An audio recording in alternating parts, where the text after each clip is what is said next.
Leadership is not about being the loudest voice in the room. It's about alignment, awareness, heart, and grit. I'm Tammy Ebright, leadership strategist, and this is Unleash Your Amazing Leadership. Join me as I chat with leaders who are evolving, growing, and creating real impact on purpose. Each week, you'll hear stories that inspire, challenge, and remind you of who you are. Let's dive in. So, welcome to Unleash Your Amazing Leadership. And today I am super grateful to have as one of my first guests, Kim Harrington. Kim has actually been one of my leaders. I worked with him at an organization, and he is probably one of the best leaders that I have ever worked under. His no BS leadership with kindness and compassion has really stood out from me all these years. It's been almost 3 years, I think, since we actually worked together. He is at Movement Mortgage as a market leader, and he's anchored in a mission to revolutionize the home loan process with a focus on clear communication and trustworthy relationships. Welcome, Kim. Thank you for having, by the way, thank you so much for having me. I see your posts, your videos, and your interactions with your partner. Truly amazing. I know you're adding value to the masses. Even if they don't say anything, even if they don't like something or comment, I know you're making an impact. So thank you. Well, thank you. Yeah, that podcast is a lot of fun.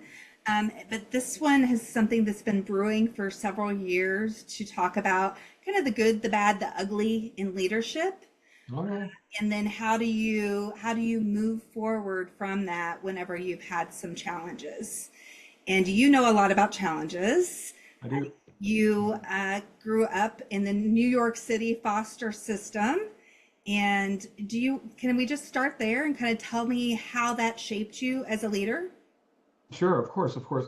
So there's this guy named Hiram Smith. I don't know if you've ever heard of Hiram Smith, but Hiram Smith, if you've ever heard of the Franklin Planner, Mhm. so that was Hiram's company. He started it from scratch in his basement in Minnesota. And then it became Franklin Covey. So they partnered with the Covey, right? So Hiram Smith has this thing about looking through a belief window. So all of us as human beings, we have this belief window based on our experiences that we look through. And so the way we look at challenges or opportunities or successes, it really comes from your formative years and looking through that belief window. And so for me, and you touched on it, but a lot of people don't know that my biological mother was a heroin addict. And then my father, that is on my birth certificate anyway, it was a career criminal. So by the time I was actually born, he spent half his life in prison already. And so that was my beginnings, my humble beginnings. And so I have 8 siblings. All 8 of us have different fathers. And so from the time I was 15 months old until I was 17, I lived in the under the guise of the foster care system, a ward of the court. And so I grew up in 5 foster homes and 3 group homes in New York City. And so leadership, going through that, you learn a lot about abandonment, neglect, people being mean to you. They're more likely than not, they're disparaging and they're not uplifting. Mhm. And so I learned early on that I did not want to talk to anybody else like that. I didn't want to talk to another human being like that and make them feel a certain way. Yeah. Um, and moving around a lot like you did probably was like it gave you this foundation, though, if we're looking at it in the positive aspect of like quickly building relationships at the next place. So I think that is, I love how you're looking at it from what you took away from it, not the challenges that it really was. Yeah. But while you're going through it though, and I tell people this all the time, when you're going through something, when you've been thrown in the blender and somebody cuts it on, it's like you're the only one in the world dealing with adversity or health challenges or anything else like that. So the likelihood of people getting out of that is not good unless you have a strong mind and you're focused on the end results and not where you are right now, because we all go through stuff. It's just the way it is. Yeah. I think that it's also, though, important to acknowledge it, though, and to feel it, not just kind of stuff it down and be like, oh, it's going to be fine. Because sometimes toxic positivity can also keep us stuck, where if we stuff it down and we don't acknowledge, man, that was a really hard time. Like, how am I going to move through this? What is next for me? I think that you could also stay stuck in a place where you could get lost as well. You know, just thinking that somebody's going to come and save you. But you saved yourself, and I know that that came from in a time when you entered into the Marines. Can you tell me about that day where you went to the recruitment office? Sure, it's a thank you for that, by the way, because the Marine Corps, going into the Marine Corps, enlisting in the United States Marine Corps was the best decision I have ever made in my entire life. Entire life. I mean, it doesn't matter. I don't think there'll ever be, never say never, never say always, but I don't believe anything is going to top that, Mhm. because it really took me from a life of no direction to a life of absolute direction. And so the Marine Corps, for me, it taught me how to be a man, how to stand tall, be proud, be part of something bigger than myself. Think about the unit, the mission first, as opposed to thinking about myself. Mhm. And so, and it was just it was a whim too. It wasn't like I was planning on going to the recruiting office. I was a skinny, scrawny 17-year-old high school student walking out of a McDonald's on Jamaica Avenue in Queens. And I just happened to walk by the door, and that door happened to be there with a gold seal on there. Mhm. And I share this part because it's different than now, and it was after 1973, so everything after 1973 was voluntary. So everybody enlisting in the military after January of 1973, they did so on a voluntary basis. So we all should applaud everybody that's doing that. They weren't drafted in there and say you have to do it. Mhm. And so when I went in, it was 1978. And so 1978 is only 3 years removed from the end of the Vietnam War. So there were not long lines at the recruiting station. It was just a much, much different world. We treated our military much differently back then than we do now. And however, I was looking, when I looked at it, I looked at it as an opportunity to grow as an individual and to make a difference in not only my life, but the country. Mm. I love that. And you were in, how long were you in the Marines? So 6 years, I was a machine gunner for 2 years. I was an MP for a year, and then I worked at a military prison for 3 years. Oh, wow. Okay. And Yeah. then when you came out, you moved into law enforcement. So you have Yes, kind of a little bit of a base ground for that. I Uh, did. what was it, 20, I seen 2,400 DUI arrests. So how did that Hmm. influence your approach to responsibility? Well, so I was just at an event in Fort Myers this past weekend, and it was for the whole state of Florida. It was recognizing these outstanding individuals when it came to DUI enforcement and just basically keeping everybody safe. Right. And so if you really drill down on it, uh, each person, by the way, all of us, if we're being honest, if we're being 100% honest, can we honestly say we've never had too much to drink before driving? So really the only difference between the people that get arrested for it and everybody else is they got caught and you didn't. And that you didn't part is big because the average person that gets arrested for DUI, they've done it 81 times before that. Oh, wow. And I know it seems like a lot, but if you really think about, let's just say people in college, and let's say they drink every weekend, and 1 year would be 52 times if they did it and they got in their car and drove. So if you think about someone that's done it for decades, you can just imagine how many times they've done it and really, really got lucky that they didn't hurt or kill someone. And so the highway patrol for me was an amazing experience. But you go from a military organization to a paramilitary organization. And I know it sounds pretty similar, but it's not, Mm. because really the Marine Corps is really about the unit and everybody having collective success. The highway patrol and law enforcement, it's really about the individual. You are part of a team, but not really. I mean, as soon as they say, okay, go get him, Tiger, you're getting in your patrol car and you're going out there by yourself. Mm. So you're not acting as a unit. Although, just like any brand, you can tarnish the brand. One person can tarnish the brand. It doesn't matter what business you're in. You know, we just experienced something with a CEO of a company or president of a company, a mortgage company, that got caught on a kiss cam.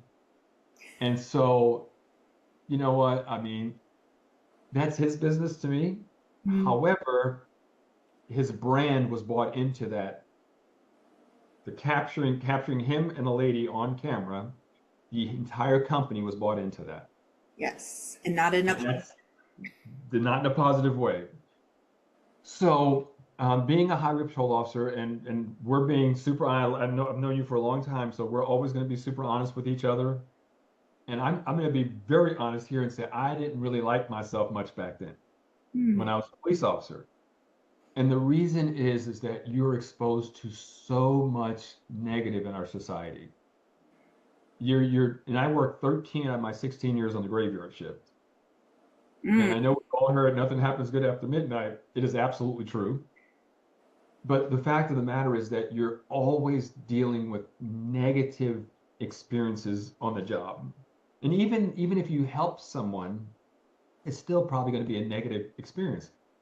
If I save a family from a burning house and I get the mother, the father, the grandparents, 4 kids, 3 pets, everybody gets out safely, the house still burned down.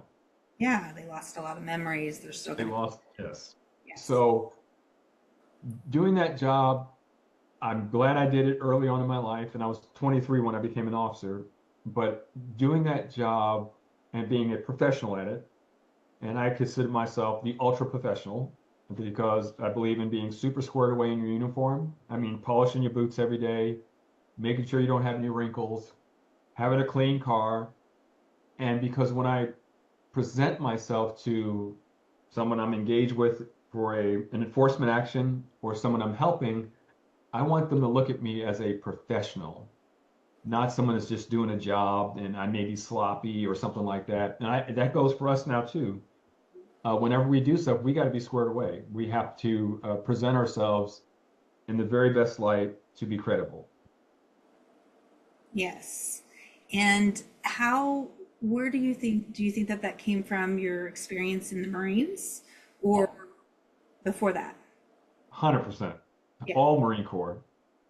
And so life, if you think about life, it's no more than a series of moments in time, Mm. and they're all interconnected. Like collectively, we're having one right now. So most of those moments in time, you're not even going to remember them. They're going to happen, and within an instant, they're over. You're not even going to think about them again. But the other ones that are super vivid, you're going to remember them for the rest of your life. And of course, I've had interactions with teachers, mentors, people hanging out in the park that influenced me to either be a better person or someone I did not want to be. Mhm. And even though I wasn't writing, like making notes like this, I was taking mental notes like, I am never going to be that person right there. Yes. And so I think it's really important for us to have a heightened sense of awareness about our gifts, but also an awareness about our deficiencies and how we could fall into traps that people lay if we're not careful. I don't have any problems with alcohol or drugs, but I deal with people all the time that do. And so it becomes more of a health thing than a choice thing after a while. And the fact of the matter is that when I spend time in the jail or juvenile hall, most people in there are because of some type of addiction. And they're doing things that they would not ordinarily do because either they're under the influence or they're trying to become under the influence. And they're doing these risky behaviors. So, Yeah, and energetically, it's like 67% of the population has this undefined willpower to where it's really if they don't like nip it in the bud in the beginning, it can really be a challenge mhm. to move away from that. So tell me Right. about how you moved into mortgage from the highway patrol. That's interesting. So first stop was real estate. And Okay. so I was retiring from the highway patrol and it was because of an injury. And when you're injured on the job, at least in California, there's this thing called, they call it 4,800 time. And that's just a fancy number of saying that you are going to have one full year of full pay, tax free, so you can get vocational training for the next, whatever the next is. And so I took that opportunity to take a break, first of all. But then I had a friend of mine that worked in the gym, Mhm. and he was not, let me put it this way, he wasn't the sharpest tool in the shed. And but he got his real estate license. And he got his real estate license. The next thing I know, he's driving an $80,000 car and wearing these $500 suits. And Mhm. I'm like, if that guy can do it, I can do it. So I got my real estate license and I did real estate for a year in California and then 2 years in Atlanta. And the dot-com bubble finally went, and this was 2003. The early part of 2003, all this stuff started happening.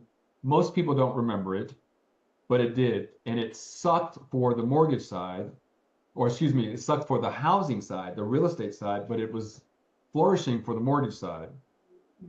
And so I was recruited to work at a company called Home Bank. It was located in the Southeast, and it was a probably one of the best companies. It's probably one of my top five places I've ever worked in my entire life. Top five for a variety of reasons.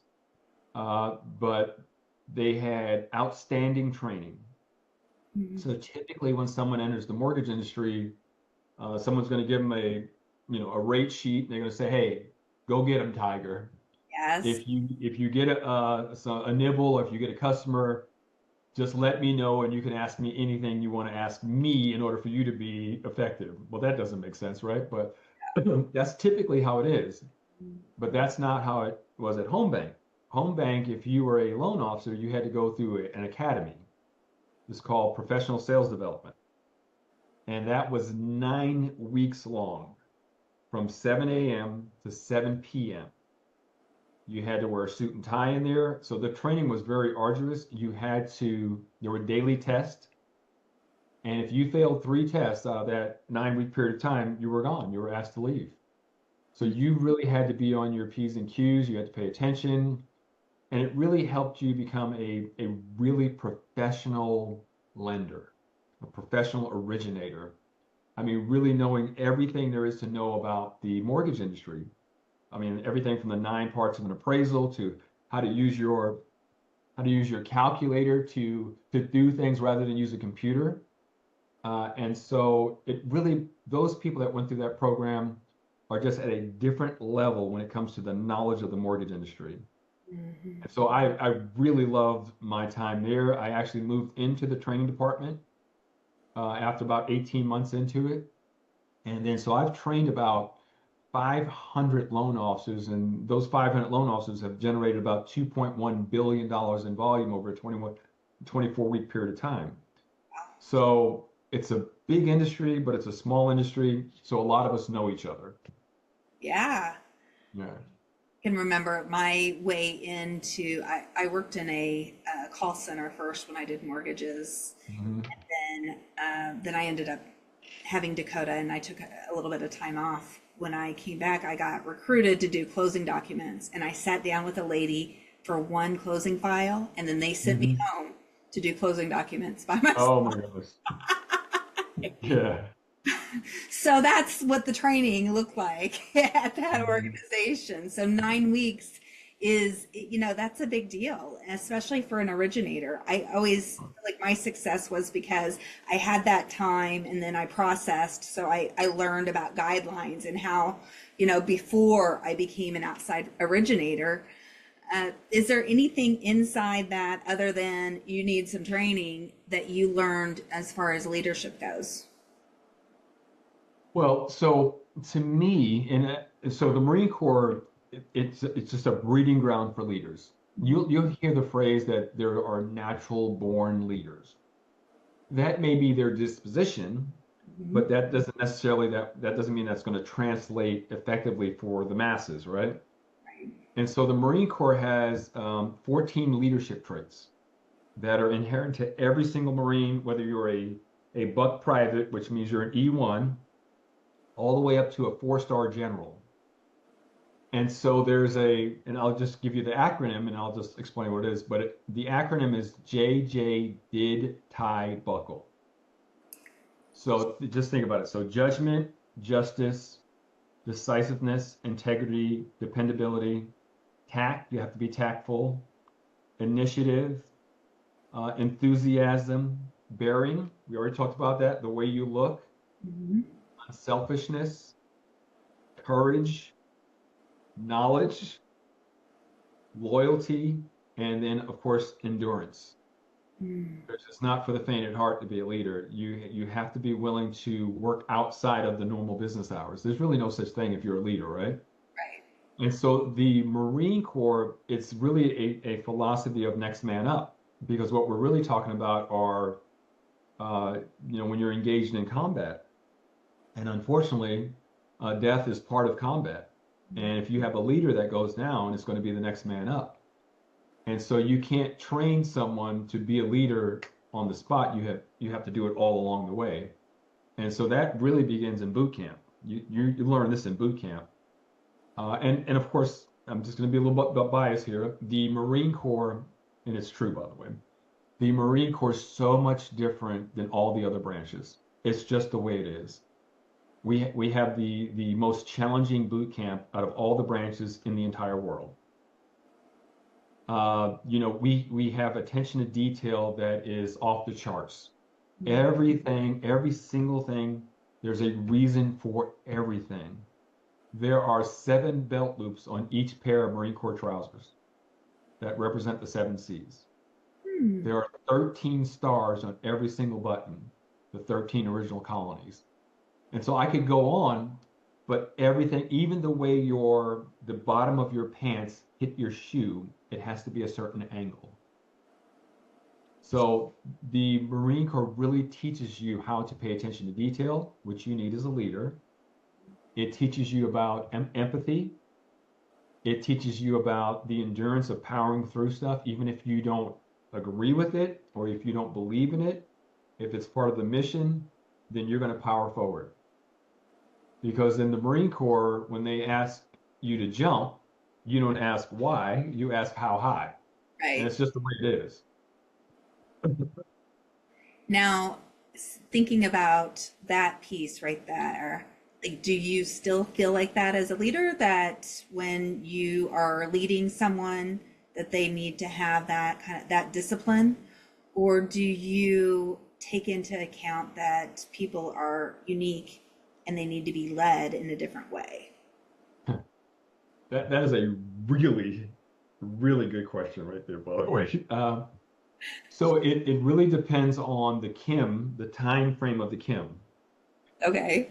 And I would say this, that because of my formative years, I have a super low tolerance for lack of effort. Mm.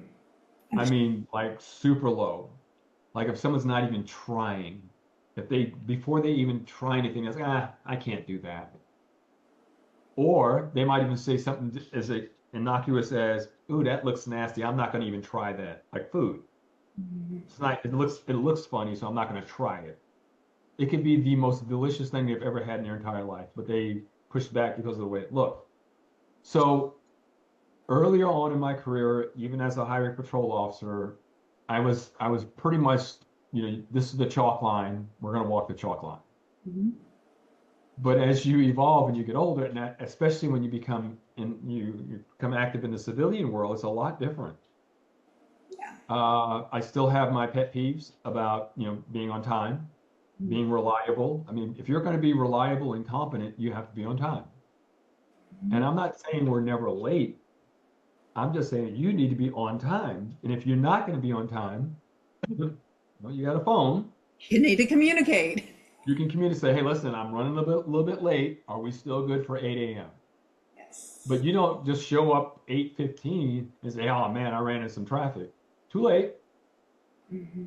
Too late. I was expecting you at 8. If you had called me and said, I'm running traffic, I'm like, take your time. Right. Be safe. So yeah, it's not overly complicated. But so for me, as the current Kim, I'm super empathetic about people's points of view. I'm an active listener. I don't just hear something and just dismiss it. My role as a leader, everyone should feel this way, by the way, is not to have a title and oversee people. My job as a leader is to help people reach their full potential, Mm-hmm. whether it's in their private life or in their public life. And that part of that is to remove barriers to this success. I'm not here to add more difficulty, but so let me just share this with you. Being a lender in the mortgage industry is a very, very, very complicated job. I mean, people make it look super easy, the people that are really good at it, but there's so many different nuances to it. And the other part of it is that we don't offer anything that's tangible. They can't just touch it and feel it. And if I'm selling a house, I can say, hey, let's take a look at the master bedroom and look at the walk-in closet and dual vanities, and I can go down the line. But for a mortgage, I'm really offering air and a promise. And if I know that going into it, then I know that they have to, for lack of a better term, buy me, and that I'm going to be trustworthy. I'm going to look out for their best interests. I'm going to guide them through this entire process from the first hello, even after we're at the closing table and everything's signed. I'm going to be around and available afterwards. And I'm going to be super credible. I'm going to be competent. I'm going to know about my company. I'm going to know about my offerings. I'm going to know about my competition. I'm going to stay abreast of the things that are going on in the market that may impact what we're trying to do.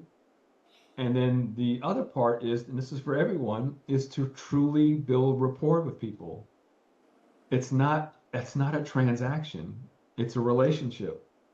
And if I don't know why someone is doing what they're doing, and I just list or I hear they say, I want to buy a house in this neighborhood, and that's all I hear, then I'm just going to go for it. Mm-hmm. But I want to know why this neighborhood? Why are you buying a house as opposed to a townhouse or a condo or a duplex? Or why? Are you the only person involved in this? I mean, so a lot of people they'll hear a buying signal and then they'll pounce all over it. But there's so much more to it, right? Yes. And I hate that word transaction whenever you're talking to people about their largest purchase that they're going to live in, they're going to raise their family. It feels very icky to Yeah. me. And it wasn't always that way, but I think that I learned early on that you don't use that word. And then as I grew, I understood why you don't use that word because it really, you're, you're really impacting somebody's future. So Oh yeah.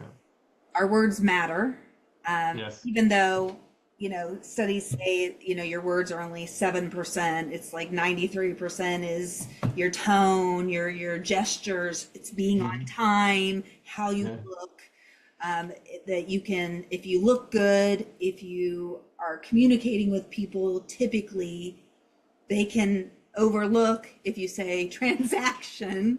But if you're falling short on some of those other things, then you're going to really lose them. And today's market, especially, Oh my God. Yeah. like one client can be a difference if you're losing people on a regular basis because you're not doing those important things. By the way, what you just described right there there's a phrase for it. It's called meta message. Mm. And so meta message is the more than message, is what your heart is saying. And Yes. so like you gave those percentages, and it's true. The actual words we use, but then we've all heard this before. It's not what you said, it's how you said it, right? True though. It is so true. It's 100%, it's 100% true. Let me give you a quick example. Let's say that my wife walks in here and she says, "Hey, I just had my hair done. What do you think?" And I go, great. But if she said the same thing, I said, great. What did I mean the first time? Yeah, it's a big difference. It's a big difference. Difference. And Yes. so I think that if everybody focused before they start speaking on how it's going to sound, a word, I call it, obviously wordsmithing. By the way, something as simple as this, and nobody really thinks about it, is when someone says, "I have some constructive criticism for you." Mm. Now we've all heard that before. To me, it sounds negative. Yes. If somebody ever said that to me, it would be negative. Before they even open up their mouth, it would be negative. So in my head, I'm like, how can I change that when I'm communicating with people? Mm. And I would say something like, "Hey, listen, I have some helpful feedback to share. Are you open to it?" Yes. If I Permission. say I have some helpful feedback, Yes. Yeah. You know. and that's part of being a leader right there is being willing to grow and also, by the way, receive feedback from your team. If I'm falling short on something, I want them to share it with me. And hopefully I'm the type of leader that they feel comfortable just talking to me about anything, but especially if I'm not delivering on something. Because the last thing I want them to do is just bottle it up and then 6 months down the road is, "Hey, Kim, I'm going to go to another company." And I'm going to be shocked if I think this person is like with me. And they're going to say, "Yeah, it's just, you rarely help me with XYZ." And I'm thinking to myself, well, if I had known about your XYZ, even after I asked you multiple times, is there anything I could do for you? And you didn't share it with me. So it's kind of it's a double-edged sword. However, if people are comfortable and confident with their leader, they should be able to talk to them about anything. They should be able to talk to me and say, "Hey, Kim, I am not going to make that meeting in the morning. I am drunk right now. I had way too much to drink. You don't want me showing up tomorrow morning wearing some wrinkled clothes and bad breath." And the first thing I'm going to say is take care of yourself. Yeah. But then after all everything simmers down, I'm going to have a conversation and I'm going to say, "Tell me what happened." And we're going to talk through it. And I'm going to say, "No problem. I have got no issues with you. Please don't make this a habit." Yes. That's it. Now, if they continually did that, that's something we're having a different conversation, right? The first thing I'm going to say is, "Hey, you may have a drinking problem and you might want to get some help for it." But the last thing I'm thinking is, I'm going to fire this person because they didn't show up to a meeting because they were drunk. Now, speaking of alcohol, you are big as a chair for MAD's Advisory Council. How did you, was it because you had just had seen so many drunk people? Like, what brought you into Mothers Against Drunk Drivers? Wow. So this is my 40th year, 40th year of volunteering with MAD. Okay. And it's initially I got involved with it because I was super young. I was 23 when I was a highway patrol officer. I was in a county, Santa Cruz County in California, which is the second smallest county in the entire state. And so being able to make an impact with younger people would be natural for me because I wasn't an old, crusty highway patrol officer or law enforcement officer. And so I got involved with MAD my very first year as a highway patrol officer. And back then I would just go to high schools and talk to the students. And so things evolved from there. And it really kicked into overdrive after I retired. And so even today, this week, I have another victims impact panel. So I speak at 2 to 3 victims impact panels per month.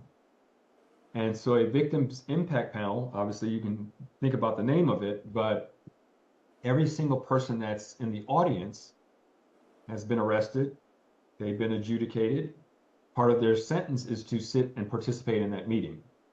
Okay. And typically around the country, 80% of those meetings are, there's a sense of, I don't want to be here if you're in the audience. I don't want to be here.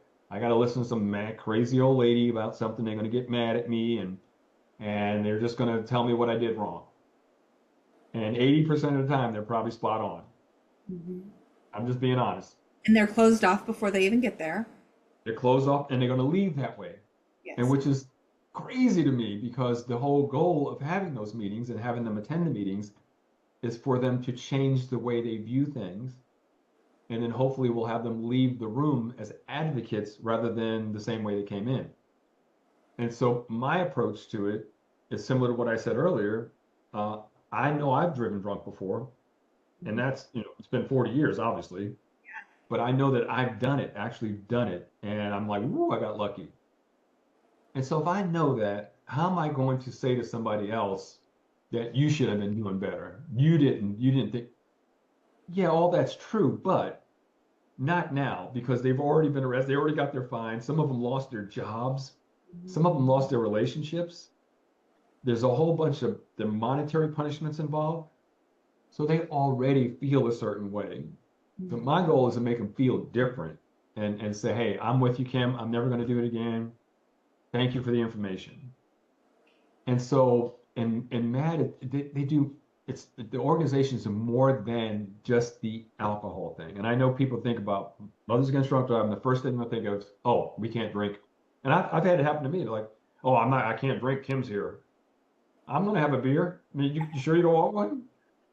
So once we get rid of that, dispel that fallacy about Mad not being opposed to alcohol, Mhm. and say, what are we for? We're for being responsible, Yes. right? If you know you're going to go out and you're going to drink, arrange transportation ahead of time. If you know your kids are not 21 and you're at your house and you're hosting a party for a bunch of teenagers and you're serving alcohol, are you being responsible as a parent? The answer is no. If you are texting and driving and you've got your kids in the car and they're watching you text and drive, and so now it's time for them to get their driver's license, they're driving, and they're texting and driving, and you're sitting in the car with them, say, don't text and drive. And it's, well, mom, you did it. Right. So they're always watching. So we all have a responsibility to do our part, especially when people are watching. Of course, if you have integrity, you're going to do it when no one's watching. But if you have kids, if you are a person of influence, if you are a leader, you have to lead by example. Yes. And I think that mm, as humans, that can be challenging at times, especially if you didn't have that example growing Mhm. up. But at the end of the day, leaders do lead the same way, whether they're being watched or they're not. What do you have any like leadership like quotes or like you've dropped so many nuggets that since Mhm. we've been talking so far, but is there anything that just pops to your mind of like, this is when somebody comes to me and they're a new person that I'm leading, these are things, these are the what I want to implement when I want to show them right in the very beginning of our relationship. Yeah, that's another phenomenal question, by the way. So I'm gonna quote this little. So Jesus said, "It's not my will, but thine be done." So I believe it was his way of saying there's a greater good above personal comfort or position. So I would say the very first thing that I would want people to do or be like is to be other-centered rather than self-centered. Mm. Imagine if everyone had a posture of, I'm going to look out for other people. I'm going to help other people. If I walk through my life like, how am I going to help other people? I'm going to get so much back that it's going to be ridiculous. Mhm. And so that's, to me, that's being other centered. I also have this philosophy, and it's probably been 20 years now. Every single time I have an interaction with another human being, I want it to be positive. I want the interaction to be positive. And look, I'm from New York City, so I can't control other people, but I can control myself. And Yes. so, at the very least, if I go into it with that posture of I want this to be positive, the likelihood of it being positive is super high, right? And so, I want people to just think about other people. I want them to understand that being, for lack of a better term, I call it having a pucker face. A pucker face is, it's like, imagine someone sucking on a lemon and they go, but they weren't sucking on a lemon. They're just walking around all day like that. And they're like looking for something negative. They're looking for a reason not to do something. It could be something as innocuous as, I'm not letting that guy cut in front of me. This Mm. everybody's backed up in traffic. Why would I let that guy get in front of me? Yeah. I'm like, go for it. This look, we're moving like gangbusters right now at 5 miles an hour. You can go ahead and have fun and get in front of me. But if you have that posture, like I'm not letting anybody in front of me, and every time they try to move over, you're moving up, Mm. you're just you're asking for conflict for no reason. You don't know that person. You'll never see them ever again in your entire life. So the question is why? Why would you do that? Why would you have a posture like that? Yes, I love that. Okay, so helping other people is such a great mission. I think though it has to start with filling your own cup up first. And I know that you do that. You go to the gym, you take care of yourself, you're mindful of what you put into your body. But I know that there's been times, and I know lots of people that take that to an extreme where they're codependent on other people. So I like to say, love yourself first. It doesn't mean that I'm not loving other people, but I have to take care of myself. Do you have anything to like add to that or? Well, there's the old analogy about put your mask on first before you help someone else. Because if Yes, I can't breathe, I can't help you, right? yes. And so, yes, I look for me I'll be 64 in 13 days. So I already know that this is a lifestyle for me is I'll be in the gym every single morning at 6:30 unless I can't. I mean, that's the way it is. I don't think about it. I just wake up, I get in my car, and I go to the gym. And I have an exercise program, and I'm going to do those exercises, and I'm going to keep that rolling regardless. I'm not going to say, man, I don't feel like today. And I might not feel like it, but you're never going to hear me say, I don't feel like it. I'm going to get up and go. But I've formed a new habit. I've just formed a new habit. It's not a hobby. I'm taking care of myself. Mhm. And it's just really, so I'll just share this from Warren Buffett. This is one of my favorite stories about Warren Buffett. One of my all-time favorites. So Warren Buffett is sitting in a high school classroom in Omaha, Nebraska, Mhm. and he's behind the teacher's desk, and all the students are in their normal seats. And he says, 70 years ago, I was sitting in the exact same seats you're sitting in right now.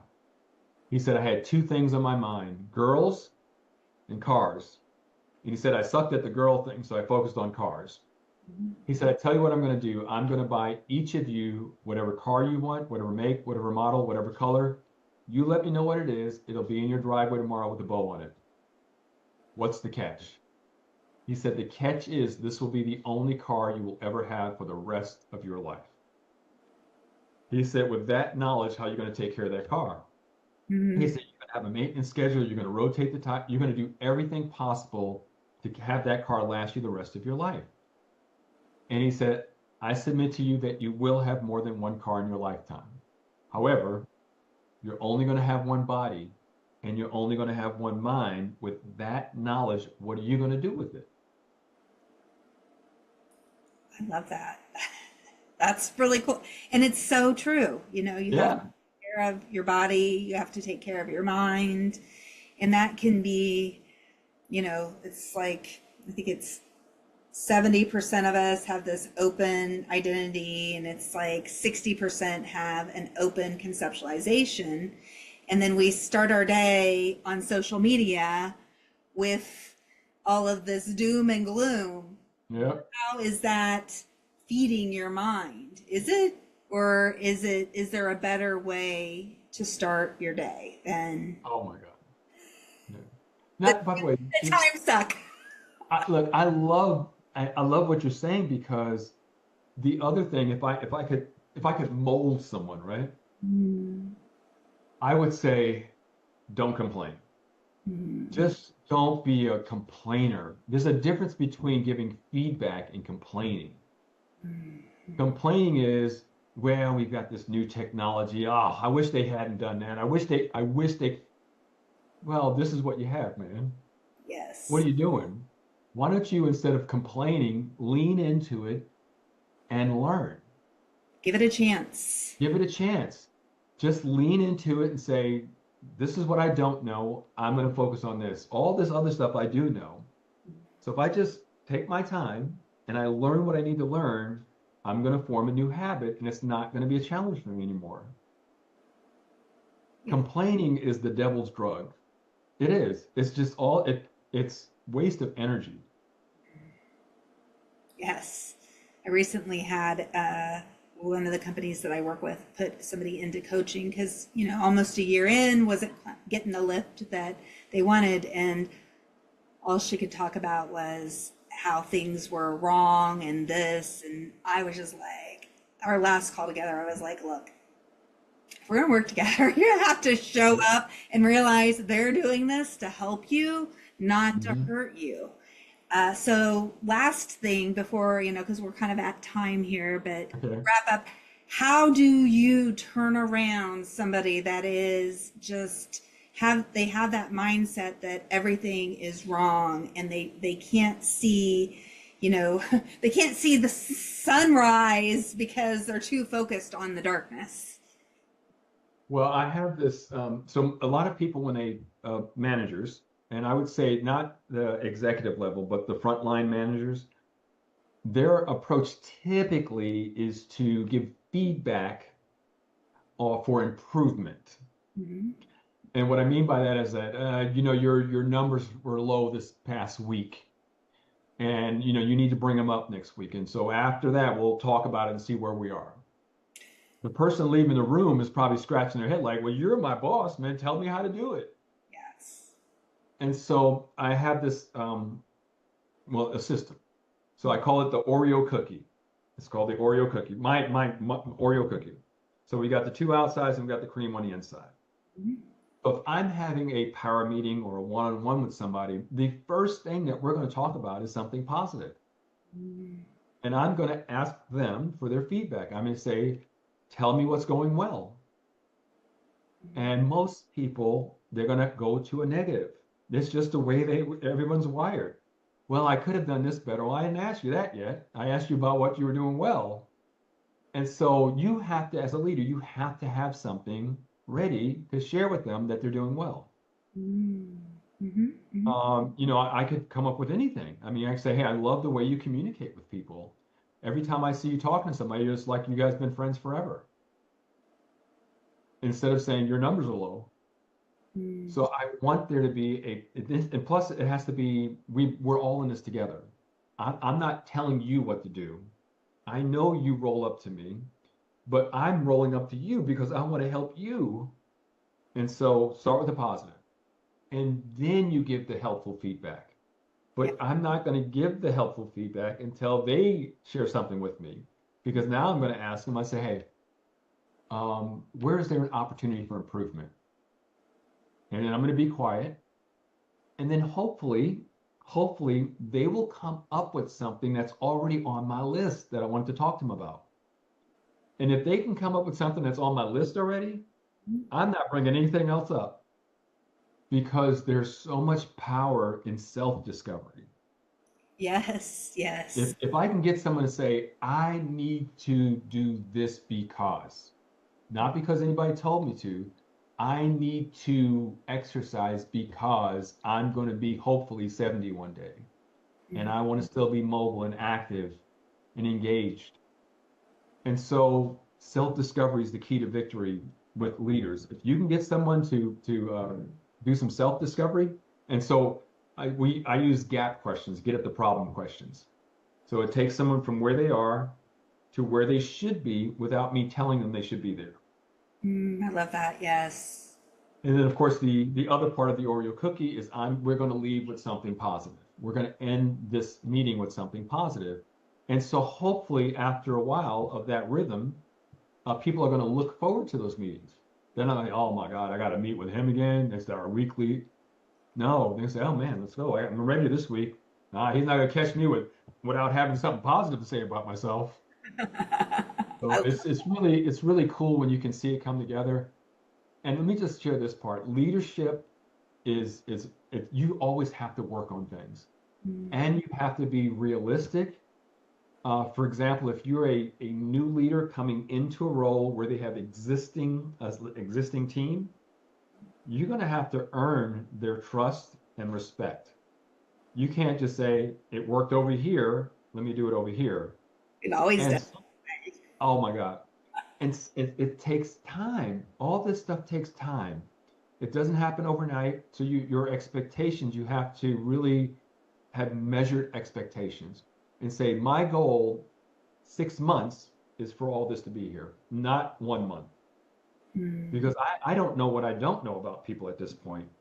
I don't know who is a complainer. I don't know who doesn't have a sense of urgency. I don't know who needs more help in certain areas. I just don't know it. So I can't paint everybody with a broad brush. I have to get to know people and they have to know that I am going to be there with them. We're gonna sink, we're gonna swim, we're gonna rise, we're gonna fall together. Yes.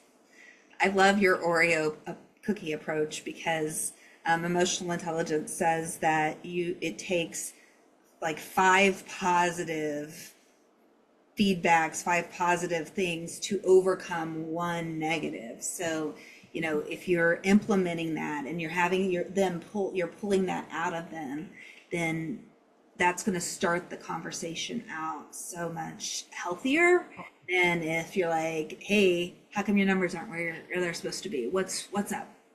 Like, so thank you so much for joining. Oh, you're welcome.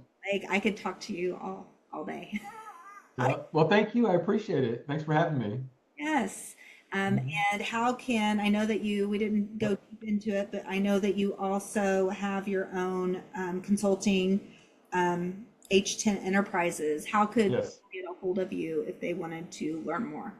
Super easy. So, kimharrington.com. Easy enough. kimharrington.com, you'll go right there. You can get to me through there, or you can call me 813-830-3545. That's a Tampa number, but I live in Atlanta. And a lot of spam calls come from 813, just so you know. So I am not a spam call. That's right. That's right. Uh-huh. Awesome. Well, thank you for sharing how you are unleashing your amazing leadership. And we will talk to you again soon. Thanks for listening to Unleash Your Amazing Leadership. If this episode resonated, share it with someone who needs to hear it. And don't forget to subscribe so you never miss what's next. Want more support or curious about working together? Visit unleashyouramazing.com to explore coaching, workshops, and ways to connect. Until next time, keep showing up and unleashing your